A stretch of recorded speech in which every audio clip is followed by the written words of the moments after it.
Hello बच्चों, let's read the question. Initially key was placed at position 1 till the capacitor got fully charged. Key is placed on position 2 at t equals 0. The time when the energy in both capacitor and inductor will be same. Here we have given a diagram with capacitor and inductor and 4 options are mentioned. Now to answer this question, first we will discuss here the key concept, and here the key concept is energy stored in a LC circuit. तो जब हम बात करते हैं यहाँ पे energy stored in LC circuit में, तो सबसे पहले जो कैपेसिटर होता है, अगर उसमें एनर्जी स्टोर की बात करेंगे, it is given as 1/2 Q square divided by C के। वैसे तो हम इसको यहाँ पे 3 तरीके से रिप्रेजेंट करते हैं, बट चार्ज और कैपेसिटर के टर्म में ही यहाँ पे जो एनर्जी स्टोर्ड होगा उसका कॉन्सेप्ट हम यूज़ करेंगे। सिमिलरली अगर हम बात करें यहाँ पे एनर्जी स्टोर्ड इन इंडक्टर, और इस केस में जो हमारे पास एनर्जी स्टोर्ड होता है that is given as 1/2 L into I square के बराबर।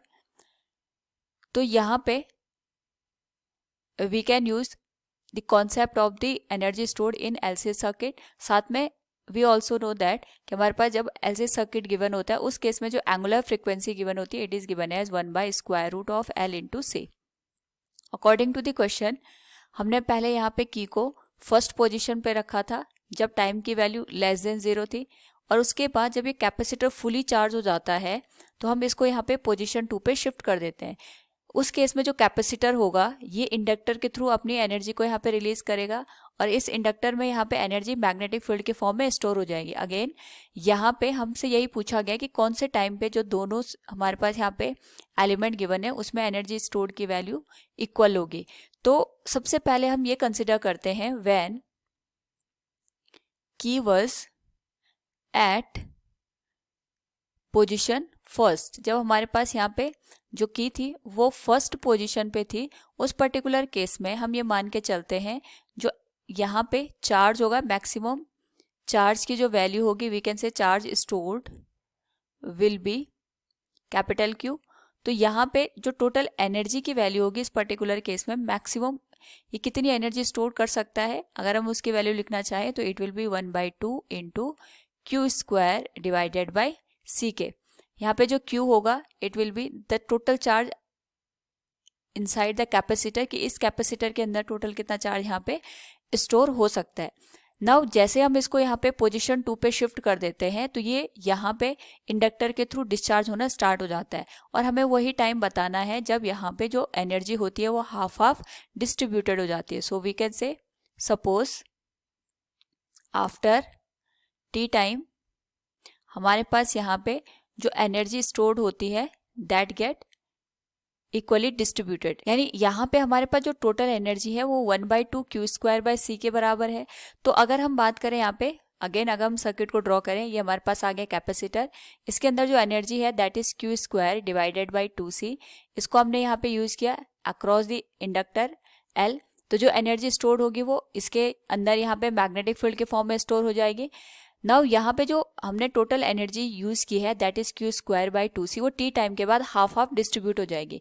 यानी अगर हम टी टाइम के बाद यहाँ पे इस कैपेसिटर में एनर्जी की बात करेंगे या फिर इंडक्टर में एनर्जी की बात करेंगे तो वो इस टोटल एनर्जी का यहाँ पे जस्ट हाफ वैल्यू हमें देखने को मिलेगा। तो we can say energy across the capacitor after T time. तो यहाँ पे अगर हम टी टाइम के बाद जो एनर्जी है उसकी वैल्यू को लिखें तो ये हो जाएगा E dash equals 1/2 of the maximum energy stored in the capacitor, और मैक्सिमम एनर्जी हमारे पास यहाँ पे क्यू स्क्वायर बाई 2c के बराबर। तो हम ये मान के चलेंगे कि यहाँ पे कि इसने यहाँ पे अपनी एनर्जी कुछ इंडक्टर को दे दी। इंडक्टर को एनर्जी देने का मतलब ये हो गया यहाँ पे जो हमारे पास इलेक्ट्रोस्टैटिक एनर्जी है that is converting into the magnetic energy, और यहाँ पे जो इसने अपनी एनर्जी को मैग्नेटिक फॉर्म में कन्वर्ट किया है, उसकी वजह से जो इसके अक्रॉस चार्ज होगा टी टाइम के बाद वो कुछ कम हो जाएगा। और हम ये मान के चलते हैं कि इसकी जो यहाँ पे एनर्जी की वैल्यू है वो यहाँ पे हाफ होने की वजह से जो चार्ज स्टोर होगा इसकी जो वैल्यू है that is of the small Q, उसकी वैल्यू यहाँ पे स्मॉल क्यू के बराबर हो गई। तो इस केस में जो एनर्जी की वैल्यू होगी इसको हम लिख सकते हैं यहाँ पे क्यू स्क्वायर बाई 2 इंटू सी के बराबर, क्योंकि कैपेसिटर तो सेम है, जो चार्ज है वो हमारे पास यहाँ पे बदल जाएगा। So it can be written as Q square by 4c, C से सी कैंसिल हो जाएगा। तो जो क्यू स्क्वायर है इसको हम लिख सकते हैं यहाँ पे क्यू स्क्वायर बाई 2। नाउ यहाँ से जो क्यू की वैल्यू होगी it will be Q by √2 के।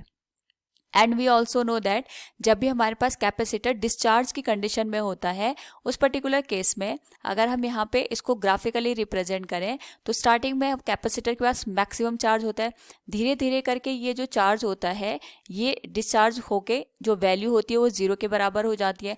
आफ्टर सम टाइम जो हमारे पास मैग्नेटिक एनर्जी होती है फिर से ये यहाँ पे कैपेसिटर को चार्ज करता है in the opposite polarity of the previous value. तो इस तरीके से अगर हम यहाँ पे जो Q है इसकी इक्वेशन को रिप्रेजेंट करें तो यहाँ पे हम लिख सकते हैं, तो we can write it will be at any time value of charge in LC circuit. LC circuit में हमारे पास यहाँ पे जो चार्ज की वैल्यू गिवन होती है it is given as Q equals maximum जो चार्ज हमने यहाँ पे कंसिडर किया है वो Q के बराबर कंसिडर किया है, it will B Q cos omega T.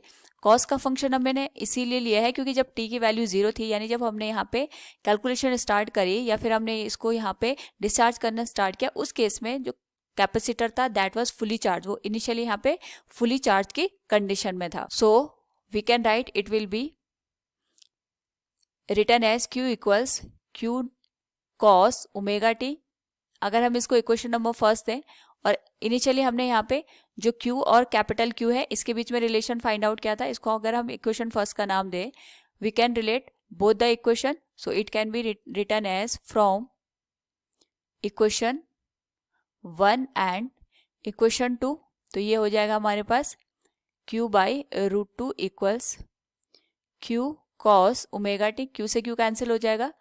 So from here cos omega t की जो वैल्यू होगी it will be 1 by square root of 2।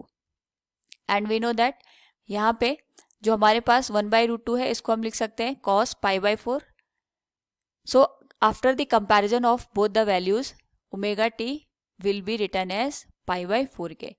So the value of t will be pi by 4 into 1 upon omega. And we know that यहाँ पे जो angular frequency की वैल्यू है in terms of L and C it can be written as omega equals 1 upon square root of LC होता है, तो यहाँ पे हम इसकी वैल्यू रिप्लेस कर सकते हैं, that will become pi by 4 into square root of L into C। इतने टाइम के बाद हमारे पास यहाँ पे जो इंडक्टर और कैपेसिटर के अक्रॉस एनर्जी है दैट विल गेट हाफ और यहाँ पे इक्वली डिस्ट्रीब्यूट यहाँ पे हो जाएगी। So from the given question we can say the time when the energy in both capacitor and inductor will be same, it will be pi by 4 into square root of L into C. Option A will be the correct one. Hope all you understood it. Thank you and best of luck.